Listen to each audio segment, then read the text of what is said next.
হাদিসে আসছে বনি আদমের যত নেকির কাজ আছে, বনি আদমের সকল নেকির কাজকে 70 গুণ থেকে আরো অনেক অনেক গুণ বৃদ্ধি করে দেওয়া হয়। সংখ্যা বলা হয়েছে বনি আদমের নেকির কাজগুলোকে অনেক অনেক গুণ বৃদ্ধি করে দেওয়া হয়। ইল্লা সাওম, সালাত, রোজার কোন সওয়াবের সংখ্যা উল্লেখ করা হয় নাই। রোজা রাখলে এত পরিমাণ সওয়াব পাবে এরকম বলা হয় নাই।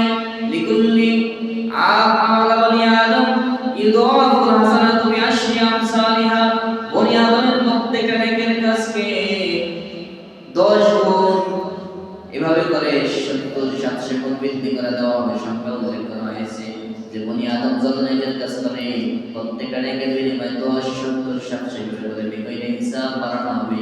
কিন্তু রমজানের রোজার ব্যাপারে আল্লাহ বলেন ইল্লা সাওম, রমজানের রোজা ব্যতীত এই রমজানের রোজার কোনো নেকের কোনো হিসাব নাই, সংখ্যা নাই।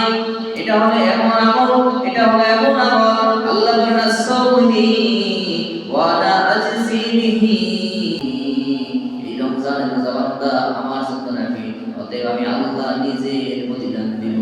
ইয়াদাউ শাহওয়াতাহু ওয়া তুআমাহু মিন আজলি, বান্দা রমজান মাসে তার খাবার দাবার ছেড়ে দেয়, বান্দা রমজান মাসে তার শাহওয়াতকে ছেড়ে দেয়, কুপ্রবৃত্তিকে দমন করে, স্ত্রীর কাছে দমন করে না, খারাপ কাজ ছেড়ে দেয়। বান্দা রমজান মাস আসলে তার খাওয়া দাওয়া খানা পিনা সব ছেড়ে দেয়, একমাত্র আমি আল্লাহ রাব্বুল আলামিনের ভয়ে, আমি আল্লাহ রাব্বুল আলামিনের সন্তুষ্টির উদ্দেশ্যে। এজন্য আল্লাহ বলে আস-সাওমি ওয়া আনা আজজি বিহি, আমি আল্লাহ নিজেই রোজার প্রতিদান দিব। আল্লাহ বলেন আল্লাহ নিজেই রোজার প্রতিদান দিব।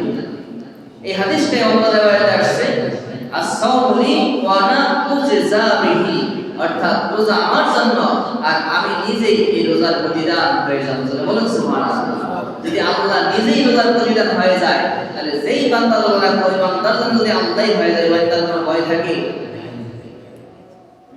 যেই বান্দার জন্য আল্লাহ হয়ে যায় ওই বান্দা দুনিয়া আখিরাত কোথাও কোনো ভয় নাই, সব জায়গায় তার জন্য ভিআইপি অবস্থা, তার জন্য স্পেশাল অবস্থা।